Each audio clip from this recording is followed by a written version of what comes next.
অনেক কৃষক হব, কৃষিকাজ করব, গরু পালবো, ছাগল পালবো, হাঁস মুরগি পালবো, এগুলি দিয়ে জীবন জীবিকা নির্বাহ করার চেষ্টা করব ইনশাআল্লাহ। সেই সিদ্ধান্তের পরেই কৃষক হওয়ার যাত্রা শুরু হয়েছিল। এরপর কেটে গেছে অনেকগুলি বছর, আলহামদুলিল্লাহ। জীবনে কতটুকু সফলতা অর্জন করতে পেরেছি এই পেশায় এসে, সেটা নিয়ে কখনোই আমি হিসাব নিকাশ করি না। তবে আলহামদুলিল্লাহ আমার পেশায় আমি যথেষ্ট পরিমাণে সন্তুষ্ট।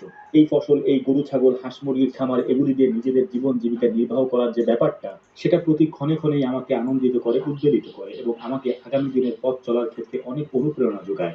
যদিও এই দীর্ঘ পথ চলার বছরগুলি এবং পিছনে ফেলে আসা সময়গুলি একেবারেই সহজ ছিল না, যেটা হয়তো আপনারা কিছুটা সময় শেষের দিকে এসে আমাকে দেখে বুঝতে পারছেন। হয়তো আজকে অবাকও লাগতে পারে যে ভাই, আপনি আসলে দার্শনিকদের মতো এরকম কথাবার্তা কেন বলছেন। এই কথাগুলি বলার পেছনে একটা কারণ আছে, সেগুলিও আপনাদের সাথে শেয়ার করব। যেহেতু আপনারা দীর্ঘদিন আমার সাথে রয়েছেন, আমি আপনাদেরকে আমার পরিবারের মতোই মনে করি। যেমন পরিবারের লোকদের কাছে নিজের আনন্দ, দুঃখ, কষ্ট এগুলি শেয়ার করা যায়, আমিও মাঝে মাঝে আপনাদের সাথে সেটা করে থাকি। সেই জন্যই এই কথাগুলি আজকে বলছি। পৃথিবী সম্পূর্ণরূপে মেরুকরণ হচ্ছে, দুটি ভাগে মানুষ বিভক্ত হয়ে যাচ্ছে, যার বাস্তব কিছু উদাহরণ গত কয়েকদিনে বিশ্বে ঘটে যাওয়া কয়েকটি ঘটনা দিয়ে আপনারাও হয়তো বুঝতে পারবেন।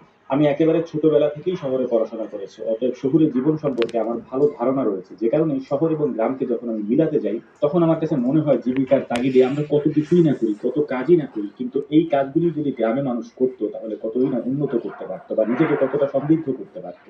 কথাগুলি অদ্ভুত লাগলেও এটা সম্পূর্ণ বাস্তব উদাহরণ আমি নিজেই, কারণ আমি নিজেই গ্রামে এই কাজগুলি করছি শহরে পড়াশোনা করে এসে। আর এই গ্রামের মানুষগুলি এগুলি কখনো মেনে নিবে না, এটা আপনারাও জানেন, আমি জানি এই বিষয়গুলি।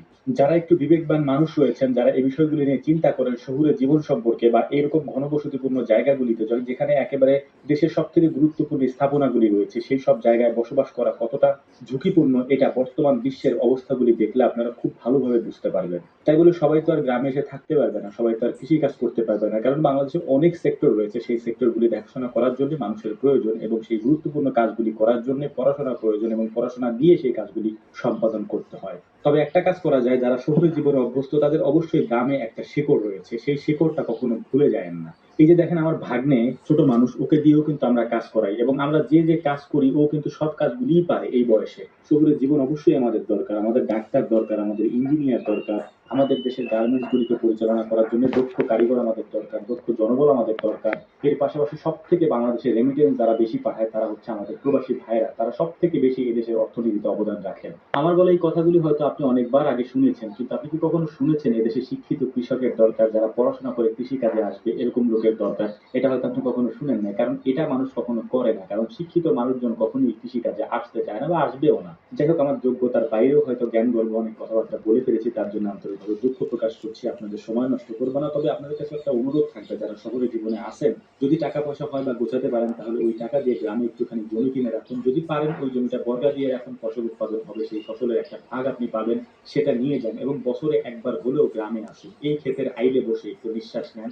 আপনি বিশ্বাস করেন এতে যে শান্তি আপনি পাবেন সেটা পৃথিবীর অন্য কোথাও আপনি পাবেন না। এটা আমরা বাস্তব উদাহরণ থেকেই বলছি।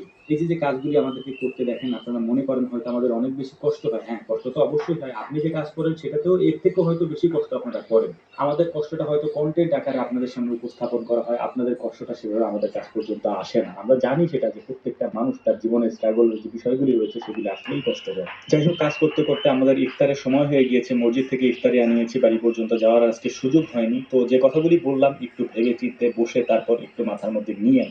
আপনারা আমার পরিবারের সদস্যদের মতোই, তাই আপনাদের প্রতি শুভকামনা থাকবে। আল্লাহ তাআলা আপনাদেরকে হেফাজত করুন, আমার জন্য দোয়া করবেন। আসসালামু আলাইকুম।